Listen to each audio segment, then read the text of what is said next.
Kita tak tahu siapa. Kalau tak tahu, maka tak kenal. Kalau tak kenal, maka tak cinta.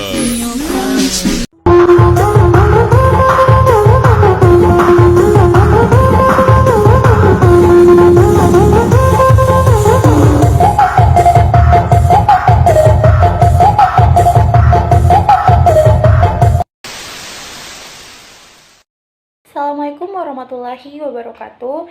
Perkenalkan, nama saya Nurmala Komai dengan NIM 9414230055, jurusan Ilmu Ekonomi Fakultas Ekonomi dan Bisnis. Saya membuat video ini untuk memenuhi mata kuliah Ekonomi Keuangan dan Perbankan dengan dosen pengampuh Bapak Bobi Rantau SSI ME. Baik, di video kali ini saya akan membahas tentang kasus-kasus asuransi. Saya mengambil salah satu kasus asuransi di PT Asuransi Jiwa Sequoia Life. Baik, langsung masuk saja pada materi pertama. Baik, sebelum kita masuk pada kasusnya, saya akan membahas sedikit tentang profil dari PT Asuransi Jiwa Sequoia Life. Jadi, PT Asuransi Jiwa Sequoia Life adalah perusahaan asuransi jiwa yang didirikan pada tahun 1984 dengan nama PT Universal Life Indonesia atau ULINDO, dan pada tahun 1992 nama perusahaan berubah menjadi NYL atau Sewo New York Life sebelum akhirnya diakuisisi pada tahun 2023 dan berganti nama menjadi Sequoia Life. Perusahaan ini menawarkan berbagai produk asuransi jiwa dan kesehatan untuk individu dan kelompok melalui kanal distribusi agen. Dengan pengalaman lebih dari 35 tahun di industri asuransi, Sequoia Life berkomitmen untuk menjadi penyedia asuransi jiwa dan kesehatan yang terkemuka untuk menjawab kebutuhan masyarakat di Indonesia. Sequoia Life memiliki 7 pusat layanan pelanggan di 6 kota, yaitu Jakarta, Medan, Bandung, Surabaya, Denpasar, dan juga yang terakhir adalah Semarang, serta lebih dari 80 kantor penjualan di 28 kota di Indonesia. Pada akhir tahun 2019, perusahaan ini memiliki total aset sebesar 18,8 triliun dan melayani lebih dari 390 polis dan didukung oleh lebih dari 800 karyawan serta 10.900 agen profesional. Pada slide tadi kita sudah membahas tentang profil dari PT Asuransi Jiwa Sequoia Life. Kita masuk pada kasus dari Sequoia Life itu pada tahun 2022. Jadi, pada tahun 2022 terdapat keluhan dari nasabah PT Asuransi Jiwa Sequoia Life terkait proses pencairan klaim dari asuransi kesehatan. Seorang nasabah dan istrinya menjalani rawat inap di RSU Bunda Tamrin di Medan, dan pada tanggal 5-6 November 2022 karena terdiagnosa COVID-19. Mereka mengajukan klaim kepada Sequoia Life, namun hingga April 2023, klaim tersebut belum dicairkan. Perusahaan ini menyatakan bahwa formulir klaim yang diajukan tidak sesuai dengan ketentuan polis, sehingga klaim itu tidak dapat perusahaan bayarkan. Nah, yang perlu teman-teman ketahui bahwa PT Asuransi Jiwa Sequoia Life itu adalah perusahaan asuransi jiwa yang beroperasi di Indonesia. Namun, perusahaan ini tidak terdaftar sebagai perusahaan publik di Bursa Efek Indonesia atau BEI, sehingga sahamnya tidak diperdagangkan secara umum. Nah, saya akan menceritakan sedikit tentang kronologi dari kasus Sequoia Life 2022. Jadi, pada tahun 2022, terdapat keluhan dari nasabah PT Asuransi Jiwa Sequoia Life terkait proses pencairan klaim asuransi kesehatan. Jadi, nasabah dan istrinya ini menjalani perawatan inap di RSU Bunda Tamrin di Medan dengan diagnosa COVID-19. Terus nasabah mengajukan pengajuan klaim pada tanggal 25 November 2022. Nasabah mengajukan klaim asuransi kesehatan kepada Sequoia Life.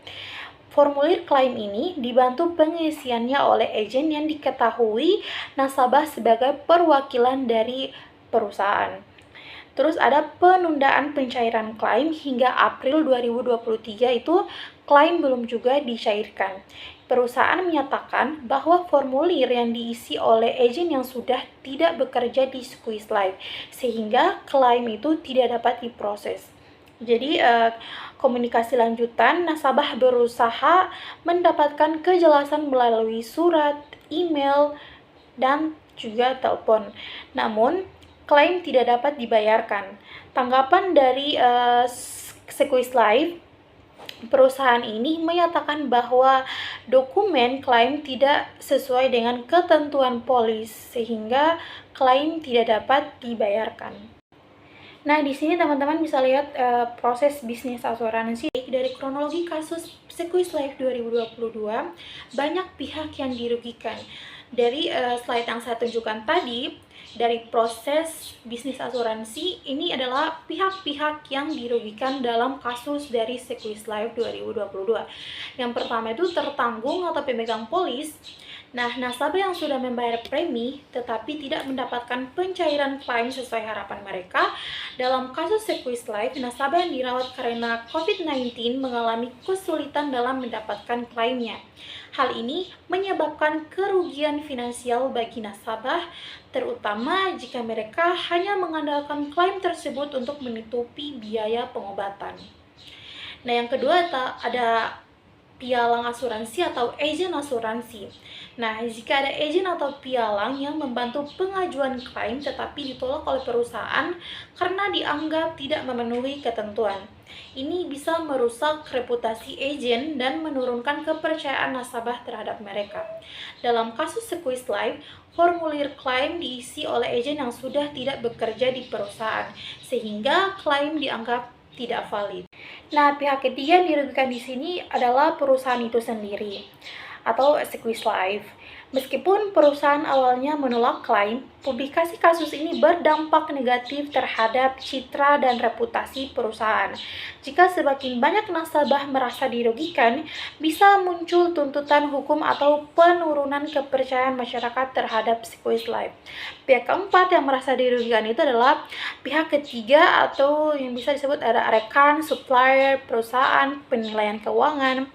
Nah, jika kasus ini meluas dan menimbulkan dampak hukum atau peraturan baru dalam industri asuransi, pihak-pihak terkait seperti perusahaan penilaian keuangan dan rekan penyedia layanan asuransi juga bisa kena dampaknya. Nah, jadi si nasabah ini mengajukan keluhan kepada PT Asuransi Jiwa Sequis Life dan mempostingnya ke media sosial.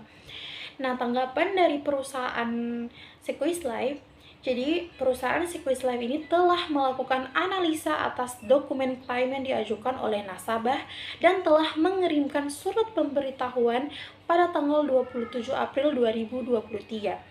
Nah, 19 Juni 2023 dan 19 September 2023 bahwa klaim yang diajukan tidak dapat dibayarkan karena adanya dokumen pengajuan klaim yang tidak sesuai dengan ketentuan polis, sehingga klaim tidak dapat dibayarkan dan keputusan atas tidak dibayarkan klaim tidak berubah. Kesimpulan dari kasus ini bahwa kasus Sequis Life menyoroti pentingnya transparansi dan kepatuhan dalam proses klaim asuransi untuk menjaga kepercayaan nasabah. Penolakan klaim merugikan pemegang polis dan berisiko menurunkan reputasi perusahaan.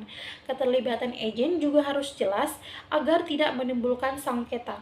Oleh karena itu, komunikasi dan pengelolaan klaim yang lebih transparan diperlukan agar bisnis asuransi tetap adil dan terpercaya. Sekian pemaparan dari saya mengenai kasus Sequis Life 2022. Mohon maaf jika banyak kesalahan dalam pembuatan PowerPoint ini dan mohon maaf jika banyak kesalahan kata dan pengucapan dari saya. Wabillahi taufiq wal hidayah. Wassalamualaikum warahmatullahi wabarakatuh. Dadah, bye-bye.